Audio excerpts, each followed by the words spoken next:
পরিচয় হলো দর্শক, তার কোনো চাপ থাকতে পারে না। গর্বিত স্বাধীন দেশের এই বিচার বিভাগ তাদের জন্য ন্যায় বিচার আনতে ব্যর্থ হন। আমার আদিবাসী বোন দর্শন হচ্ছে, কত নিরীহ বিনা অপরাধের কারা জীবন অতিবাহিত করতে হচ্ছে, এগুলো তো খবরের কাগজে আছে না?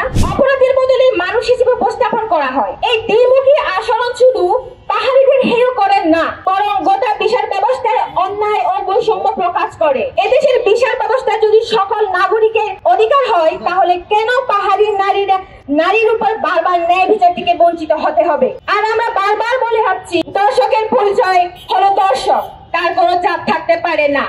পাহাড়ি নারী মানে একদম নীরব ভিকটিম হতে হবে তা না, তার ন্যায় বিচার পাওয়া হচ্ছে বাধ্যতামূলক।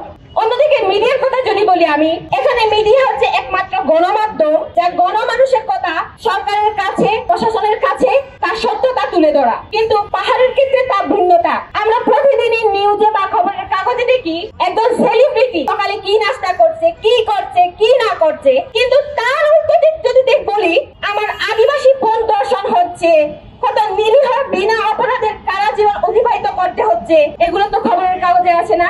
তাহলে এই মিডিয়ার কাজ কি, দায়িত্ব কি? সংগ্রামী উপস্থিতি, আমরা পূর্বে অনেক ঘটনা দেখেছি। পাহাড়ের যখন নারী দর্শনের ঘটনা ঘটে, তখন গর্বিত স্বাধীন দেশের এই বিচার বিভাগ তাদের জন্য ন্যায় বিচার আনতে ব্যর্থ হন। অপরাধীরা বারবার সাড়া পেয়ে যান, আর অন্যদিকে দেখি ভিকটিমরা আজীবন তাদের এই দুর্দশা বেদনা বয়ে বেড়ায়। তাই বলি, আজকের এই সমাবেশ থেকে হিল উইমেন্স ফেডারেশন দাবি জানাচ্ছে, অবিলম্বে স্বাধীন তদন্ত, দৃষ্টান্তমূলক বিচার করে দর্শনকারীদের সর্বোচ্চ শাস্তি প্রদান করা হোক এবং পাহাড়ের সকল সমস্যা সমাধানের লক্ষ্যে অতি বিলম্বে পার্বত্য চট্টগ্রাম চুক্তির পূর্ণাঙ্গ ও যথাযথ বাস্তবায়ন করতে হবে।